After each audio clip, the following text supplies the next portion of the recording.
Welcome to episode 50.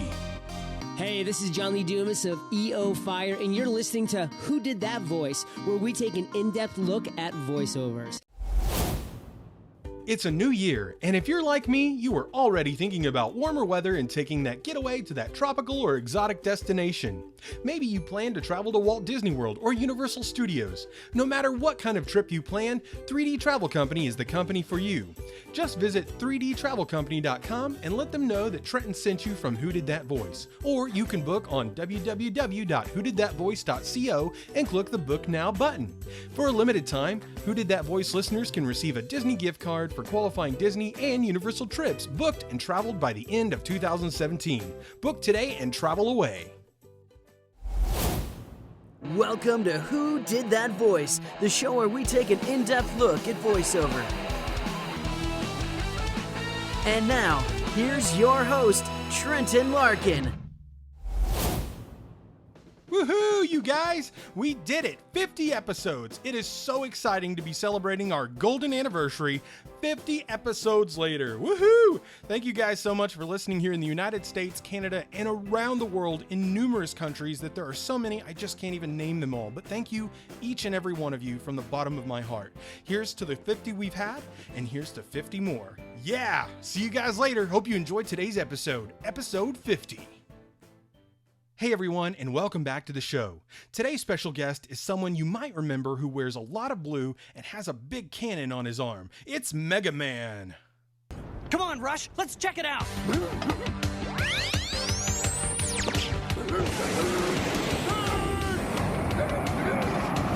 Plasma power!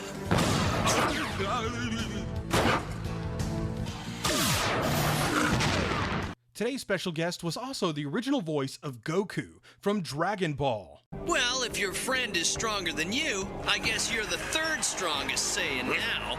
Our special guest also had the chance to be on the show Reboot. For a while, Bob went missing, but when he came back, he became Glitch Bob. Here's a clip from that show. I want to be with Dot, but I think she likes the other guy better. So decompile and separate me from Glitch. Today's final clip that we're going to share with you is from the character he played, Cheetor on Beast Wars. Maximals, maximize! The way those two reacted, that's no natural life form. And if we're talking unnatural life forms, then we gotta be talking about just one thing. Robots in disguise! Cheater! Maximize! Time for this cat to pounce! Now sit back, relax, and enjoy the show. Hello everyone, and welcome to another episode of Who Did That Voice. Today on the show we have Ian James Corlett joining us. Ian, thank you so much for coming on the show today. Pleasure to be here. Well, Ian, the very first thing we always like to do is just to get a brief story on who our special guest is. And Ian, how did you get into voiceover? Well, I will try to give you the shorter story, but it'll still be long. Basically, since I was a kid, I was into performing and filmmaking. And my earliest stuff was working with puppets and ventriloquism. And as part of that, obviously, there's a lot of voice stuff that you do. Yeah. So that's the early days. And then in my teens, I made student films, and a lot of them were animated. So I would, and believe me, it was really even tough to put sound on those things, working with film pre-video and a lot of that technology that we take for granted today. But I did my voices for those productions. And then years later, there was a really strong commercial production community in Vancouver. And I was hearing these voices that I recognized from being radio actors and sort of local personalities. And I went, hey, I think I could do that. So I banged on the door and started doing commercials, because there was a lot of work in commercials then at that time. This would be like early 80s. And then from that, the animation work started to come to Vancouver, and one of the resources that the companies that were coming in used was the current commercial producers. So because they knew who the voices were. So that's how I kind of slid into doing animation. But as I just mentioned from my history, animation and performing was something that I did from a very young age. And I was a huge Disney fan before it was kind of cool. It was actually super uncool to be a Disney fan back then. So I was a big animation guy. And that's the short story. Absolutely. Well, speaking of Disney, that brings to mind, what is your favorite Disney animated film and why? Oh, that's a really tough one, but I'll tell you that I really like The Rescuers. Oh, excellent. And I think it's because it was kind of like the last movie that I saw in a theater when I was sort of the target audience. I should look it up because I can't really remember what the year was, but it's not that I think it's the best Disney animated film, but it's the one that just kind of stuck with me. I just really liked it, and I love Bob Newhart. So yeah, absolutely. Well, I love Rescuers, but I also loved Rescuers Down Under more than The Rescuers. So, and I'm not even sure if I saw that one. It was great. It was really good. Was Evan Rood in both of them, or was that maybe? Because maybe I did see it. That was the one where they went to like Australia, and there was like the Australian mouse, and he's like, "Good eye, yo." Oh yeah. Right. And there was a guy with the lizard and everything. But anyway, another story for another day. But yes. No, those are great shows, absolutely. And I'm an avid Disney fan as well. Talking about different animations, what was it like working on the 1994 animated show Mega Man, where you actually played Mega Man and Rush, his dog? Oh, that was great, because a lot of shows you do and you get cast in, you're not really sure what the project is. Like is this kind of, I don't know, is this going to be something, or are people going to know what it is? Is it going to resonate? But with Mega Man, the game was already out, and I just went, oh, this is cool. And it was fun and silly, and all the villains were really stupid. So I like stupid, and it was really fun. And it's always great when you do a show that fans just really eat up. So that was almost an automatic, and I really thought that was pretty cool. Well, it's always been a favorite of mine. The way the animation was done, the way the characters were together on the show, the theme song was killer. It was just a great show. So yeah, and it's one of the it's one of those characters. I mean, I've got a handful of them that just, I mean, people just love them, and they're getting to be middle-aged fans now, which is really wild. When these guys come up and, oh, I just loved Mega Man. You were my childhood. And oh, wow. Yeah, well, they've done a lot of different renditions of Mega Man, and he is still to this date my favorite. They have not been able to top him, in my opinion. And the 94 series it was so well done. Oh, well, thank you. You're very welcome. Well, speaking of amazing roles you've gotten to play, you also got to be on Transformers Beast Wars as Cheetor, and that was just super amazing. What was it like getting to work on that show with that great cast of people? Well, you took the words right out of my mouth. I mean, again, that was one that I was really excited about because I was very aware of Transformers. Yeah. And I knew that this was going to be something pretty big. And then when I got in the room and went, oh, okay, this is going to be fun, because we got Scotty and we got Gary and we got David Kaye. And it's funny, David Kaye, who's turned into, the monster that he is in the business. That was one of his earlier shows. Like I remember seeing him getting interviewed and saying terribly nice things about the rest of the cast, because like he was sort of like, oh man, you guys have been working in this for so long. And he was really like a sponge, you know, and he's really good, you know, like he's definitely not, you know, didn't seem like a rookie or anything. Yeah. But I do remember him saying that in the course of that production. But aside from the individuals, I mean, the cast was just really fun. Jim Burns put up with us because he was kind of the elder statesman and constantly going, "Oh, geez, you guys." And for those who don't know the name Jim Burns, he did play Dr. Light on Mega Man, as well That's right. as Inferno on That's Beast right. Wars. Was it Inferno? I think, yeah. I think it was, yeah, because Yeah, we just did a fan convention in Toronto, Jim and I. We haven't seen each other for years. It was just crazy. Wow.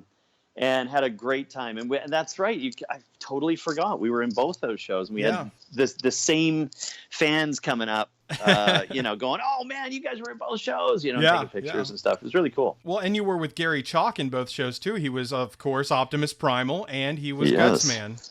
Yeah. Yeah, I've done lots and lots of stuff with Gary. One of the other shows we did together, which was another really fun one, also based on a video game, was Sonic the Hedgehog. Yeah, that is an excellent show as well.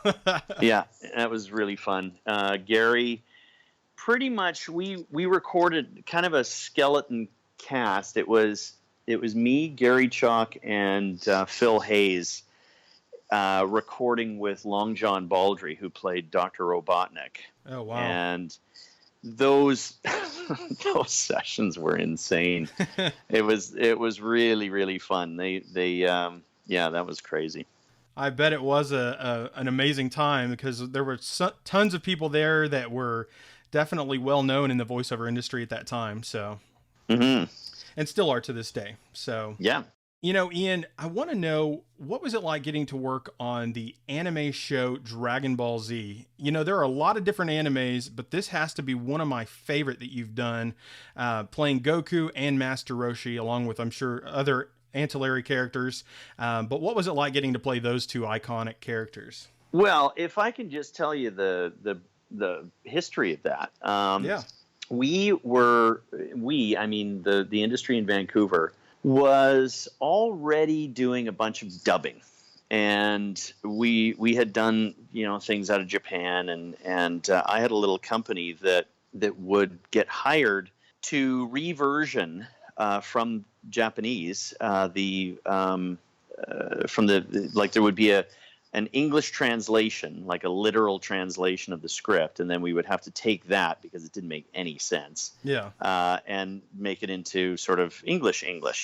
So we were already kind of doing a bunch of that sort of work when a company approached us who said, "We've got these clients. They're from Dallas or Texas anyway." And they've got this project they want to do, and it's Japanese. Apparently it's pretty big, and you know, we had no idea what Dragon Ball was. No idea. Yeah. Now this is the very, very, very first English dubs that were done on this. So in walk these two guys who looked more like IBM salesmen. You know, pressed white shirts and chinos, and you know, they looked like executives, and they kind of went, "Well, you know, we got this project. My partner's uncle or something, who was a Japanese guy, an American Japanese. His uncle had the rights to this show, and he says, so we want to make a show. We understand you guys know what you're doing." And we went, "Sure, of course." So we start, you know, writing and translating and making it all it can be, and I end up being Goku, the very first English Goku, and recording this stuff. And frankly, and I know fans really don't like hearing this, but I didn't like it. I just didn't like it. Really? Because, well, it's grueling work, and we had some kind of funky union agreements at the time that meant that you didn't get paid all that much for a lot of really tough screaming and sledding, and just no, it wasn't great. Yeah. So that's why I exited when I did, because I just went, this is getting too hard on me. But recording that stuff. So the point of my story is, like, I was really involved at a producer level right at the very beginning of this. So we were intimately familiar. And that is one of the projects that I freely admit I was so wrong on. Like, sometimes you do a project and you go, oh man, this is going to be awesome. and then there's other ones where you just go, oh, whatever. And I didn't get it. I thought the stories were weird. I don't know what it was. It wasn't my bag. Yeah. And sure enough, of course, the one that is like that I was just couldn't be more wrong about was one of the most popular things I ever did in my whole career. So score one against me. Well, I mean, it is a long-running show. In fact, they're fixing to voice a new series for it. But I know there's been, several different actors who voiced Goku, at this point. But it's something there's a lot of fans that really like what you did because of how you did scream and your voice didn't crack. And there was just a lot of good feedback from fans of the series online. And well, I'll tell you this: the actors that we cast, because we actually cast that first group, the originals. Yeah. They're all actors. I mean, they're real actors that are working voiceover actors, and it was just another thing that we did as a matter of course. So I know this is going to be controversial, but when the production moved from Vancouver, okay, there was that original cast, and I like to kind of tease the other guys who followed me, because there was several. I mean, there was Peter Kalamis, Kirby Morrow was a Goku for a while, and then after it left Vancouver, I didn't really pay much attention to who it was, because I didn't know any of those guys. But the Vancouver group, like, we tease each other. It's like, I was the first Goku. Oh, well, I was the second one, or and we all get along, and it's like a good time was had by all. That's good. But that's good. But it's really entertaining to me to watch. Every once in a while, like someone will post something on Twitter, and it's like, who's the best Goku? And then you see how passionate fans are about their favorite voice of their favorite character, and it's pretty fun to see. And actually, some of the actors, once the people I don't know, once it moved from Vancouver, like, some of the actors are get pretty passionate about it too. Like, they're a little touchy. Let me just put it that way. Like, what we should be doing is going, hey, the fans, some fans hate me, some fans love another guy. It's like, that's awesome that you even care. Yeah. And don't get too wrapped up in it. So, yeah, but it was out of shape. Exactly. What a great thing to have been a part of. Yeah. And I just openly admit, man, was I wrong. Well, I'm glad you shared that story with us, because, learning about the behind the scenes stuff and kind of what voiceover really is all about, it's great to hear these different stories. So I really appreciate you diving into it, Ian. Happy to. Well, Ian, back in 1994, I believe you were on another show called Reboot. Oh, yes. And you played Bob, if I'm not mistaken. Is that correct? Well, I played Glitch Bob. Bob, okay. Which was, and here's one of those things where Michael Benyere, or Benyere, I really know him, and I never know how to pronounce his last name. But anyway, all right. He was the first Bob, and here's a story that maybe people haven't heard. Yeah. The show's super popular. Like, it's the first CGI series ever. It's an awesome show. It's big. It's, on a big American network, and everyone's just clinking champagne glasses. So Michael decides he's for the betterment of his career that he's going to move to Los Angeles. And I'm going to kind of abbreviate the story. And there was, some scheduling problems, and, can he still voice Bob back in Vancouver? And he was kind of going, well, maybe I can just, do it from LA, or, just stuff happens, right? Yeah. And he famously said, in the midst of all of this stuff, because I think the producers are getting kind of pissy about just, they're the kings of the world, right? And you're supposed to just, when they say jump, you say how high. And whenever there's a wrinkle, sometimes things get kind of funny. So anyway, Michael famously said, well, you can't fire me because I'm Bob.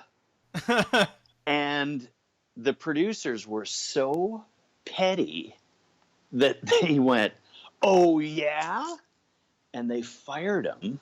Wow. And then they rewrote the series to say that Bob, got chewed up by a virus in the net and then spit out the other end. And then they called him Glitch Bob. And Wow. That's who I played. So, wow. So it was meant to sound pretty much like Bob, but if anyone was paying attention and asking, it was like, oh no, well it's a different Bob because he's got a virus, so that's why he sounds different. So he looked different, and he sounded different, and then they made up, and Bob came back at the end of that run. So that's another funny voiceover story. Well, absolutely. I've never heard that. And I always found the show very fascinating because I was pretty sure that it was the first CGI show, but I wasn't sure on that. But it was just so unique for its time. Oh, and, no kidding. I was like, wow, he was on Reboot. And the cool thing about Reboot is they're rebooting it. Yeah. Well, just to give you another little bit of history, the guys who produced that show produced the first CGI music video, which was the Dire Straits' Money for Nothing. So it's the same guys, and then they went, hey, we should do a TV series, and that's how it happened. Wow. That is so cool. I really appreciate you diving into Reboot because it's been a show that I'm sure a lot of people have attached to.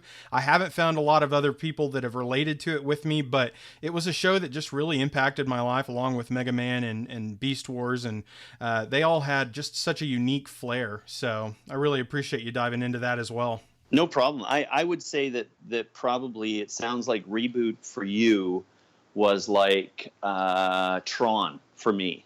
When I saw Tron, the movie, the first one, because the story is actually kind of similar. Yeah. I just went, oh, that is really cool. And interestingly enough, I'm pretty sure, and I'm sure a fan will correct me on this, I'm pretty sure that Tron was the first or one of the first to use any kind of computer animation in a feature film. That's very possible. It sure is. But yeah, I guess Reboot would kind of be my Tron, but I was a huge fan of the original Tron too. Yeah. Awesome. So, awesome film. Loved it. And Ian, during my research with all these shows that I was like, wow, and your voice is very like noticeable as Goku and Mega Man and even as Cheetor. I mean, I didn't realize it until I researched it and I was like, oh, I totally see that, but I didn't totally hear it at first. But the one voice that really threw me was Johnny Test's dad, Hugh Test.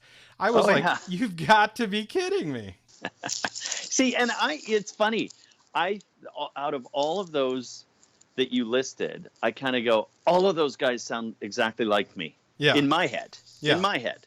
Because I go, Cheetor is, hey, come on, big bot. He's like the young kind of heroic guy, and Glitch Bob was pretty much, hey, come on, guys, young heroic guy.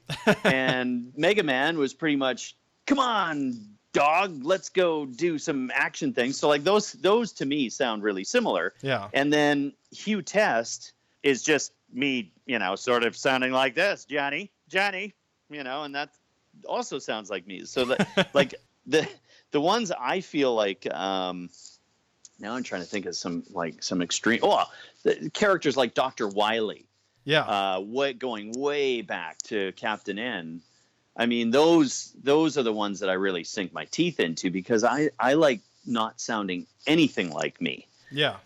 Because Dr. Wiley was like, it sounds like an old German guy with asthma. and like coconuts on Sonic the Hedgehog, Oh, please don't put me on pet sanitation control. Patrol. Wait a minute. Let's redo that. Oh, please don't put me on sanitation I can't even say it. Anyway, you get the idea. Yeah, I like yeah. those. I love doing those sorts of voices. Yeah. And but the ones that were probably the biggest, fan favorites kind of sound like me. Yeah. Well, another one that doesn't sound like you was the Rebbot on the Barbie Rapunzel. Oh, now wait a minute. Oh, good. Ooh, wow. You threw me. I'm trying to even remember that. Was that guy British? Yes, the Rebbot was British. Well, that sounds like something that you're going to edit into a lovely sound bite so that we can all remember. Because I remember doing the production. I don't remember that voice. Yeah, and I believe you were like a baker or something else as well in that show, the Barbie Rapunzel. But yeah, I was like, wow, my sister used to watch the heck out of that, and I had no clue that was Ian James Corlett. But yeah, anyway, so, bringing back memories from memory lane here. Yeah. Well, I really appreciate you diving into all these different shows, Ian. It's been great reminiscing about shows that you've been on and kind of getting some of the background stories on some of these amazing animations and animated shows. What kind of advice would you give to somebody who might be interested in pursuing a voiceover career for themselves? My biggest piece of advice is learn how to act. That's the number one thing. I think a lot of people initially feel that voice acting is doing a crazy, funny voice. And while that is important, the acting is what is underneath that crazy, funny voice. So, if you happen to live in a major center, like New York, Toronto, Los Angeles, Vancouver, you're in great shape because there's lots of acting going on. You can take classes, take it in school, take acting classes. Just act, and then you can specialize and start working on the voices. So that's the foundation of everything. Learn how to act. Absolutely, Ian. Thank you so much for sharing that advice with me and my listeners. Do you have a website or social media or a way for fans to reach out to you, or maybe if they have questions? Yeah, I do. I'm pretty active on Twitter. And I think that is Ian James 007, because I'm a big James Bond fan. Man, I can't talk today because I'm a big James Bond fan. That's what I meant to say. And I'm also on Instagram. There's lots of stuff on Instagram. That's kind of my main thing because I'm pretty visual. And on Instagram, I am Ian James Corlett. Thank you so much for sharing that with our listeners. That way people can reach out to you if they're fans or maybe they have some questions about VO. Yeah. Well, what kind of cartoon character or cartoon show was your favorite as a kid growing up, Ian, and why? I watched the Bugs Bunny Roadrunner Hour religiously. It was on Saturday afternoons, kind of wedged in between wrestling and Hockey Night in Canada. And it was like, I remember musing about this and having discussions with my brothers and my cousins about, what the best animation was. And I always felt like Warner Brothers was the funny, but Disney was the art. Yeah. And I still feel that, like there was nothing funnier than those Bugs Bunny and Yosemite Sam. I wasn't such a fan of Roadrunner. I just went, man, this is like so repetitive. But but Bugs Bunny and Daffy Duck and all of those things were great. So we used to, have discussions about Disney versus Warner Brothers, and that was when I was pretty young. And then I really started when I became more of a student of animation. This is way before I was doing voices professionally. I remember finding out about guys like Tex Avery who just did insane comedic shorts, and it was pretty cool. And then it was so interesting that I think it was in the late 90s, I ended up voicing a bunch of characters for a series that Deke did called The Wacky World of Tex Avery, which was a tribute to Tex Avery and the style of animation that he did. So it was really cool when that kind of came around 360. So, my point in bringing all this stuff up is that, like, animation has been a huge part of my life since before I started doing voices. Yeah. And you hear that from people, and this is going to sound a bit snarky, but I talk to actors and they go, "Oh yeah, I was totally into cartoons and stuff." And you go, "Yeah, when you meet someone who was really into cartoons back then, there's a big difference." Like, because as I said right at the outset, it was not cool to, like, we did not have the nerd culture that we have now where it's awesome, and there's these huge numbers of people and they know every cartoon that's ever been made, and it sort of transfers into video games and all this stuff. Yeah. But like when I was going to Disneyland, I mean, I remember walking around there thinking I was in a cartoon. Like, it was just so awesome. And that was like way before the crowds that, I mean, you go to Disneyland today and it's like a different world. But it's been a big part of my life. I guess that's what I'm trying to say. Absolutely. Well, I really appreciate you diving into it, Ian, because it's obvious that you have a real passion for it, especially when you talk about cartoons, not just ones you've been in, but ones that you have a passion for and love. So it's awesome to hear that, because the enthusiasm in your voice is so genuine and honest. I think it's awesome. Thank you. So, man, that's awesome. Well, it's been one heck of an interview, man. We have covered some amazing topics, some amazing shows you've done. And I just have one final question for you today before I let you go, Ian. Sure. The question is, what is the legacy that you want to leave behind? Oh, wow. I first of all, I don't feel like I'm there yet. Not meaning that I'm not ready to die, because that should be obvious. But I feel like I want to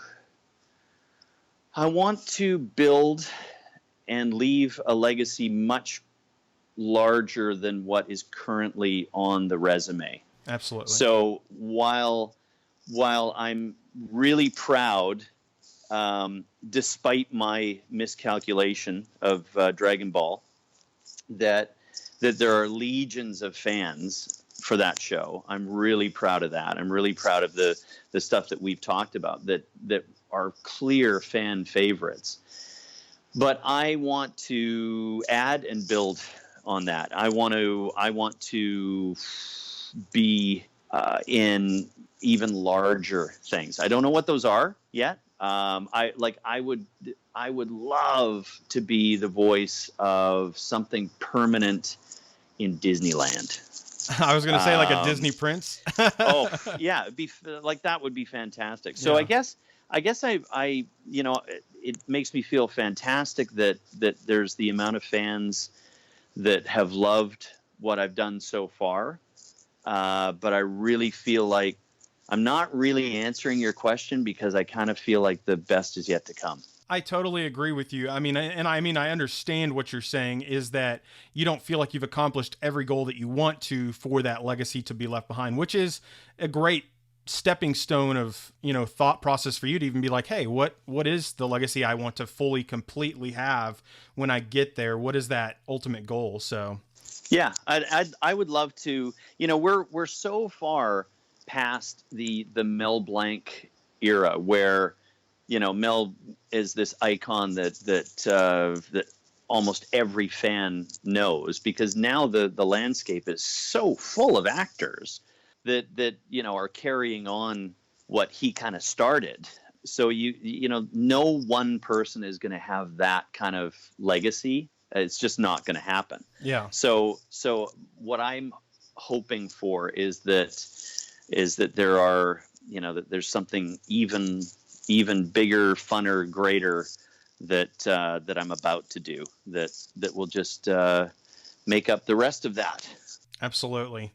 something you'll be remembered for all time because it was that epic. Yeah, exactly. And Yeah. I don't feel like, and it's not taking anything away from Dragon Ball or the Transformers things or Johnny Test or whatever, because those are like segments of fans, and it's fantastic. But I just feel like it's hazy in front of me, but there's something there. Yeah, you've been building a proverbial house and you're just waiting to put the roof on. Yeah, good one. So, each brick is each show that you do or character, and as you build that up, you're just waiting to put that final touch on the house and finish it up. Yep. Totally agree. Well, Ian, I really appreciate your time, and I thank you so much for coming on the show today. Hey, it's my pleasure. Love it. Well, Ian, thank you so very much for being on the show today. It has been an absolute honor and pleasure having you. Would you please give us a closeout today as Mega Man, Goku, and Cheetor? Yes, I will. It's been an absolute pleasure to be on Who Sizzling Circuits Did Ultra Gear That Dr. Riley Voice Kamehameha.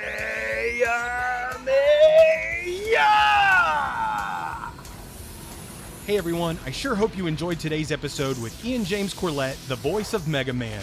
And if you did, please stop on by my Facebook or Twitter pages by searching Who Did That Voice. I would love to hear from you. A question you might ask yourself is, where can I listen to Who Did That Voice? That's an excellent question. You can hear us on iTunes, Stitcher Radio, TuneIn Radio, YouTube, and our website at www.whodidthatvoice.co. Click the Episodes tab and listen away.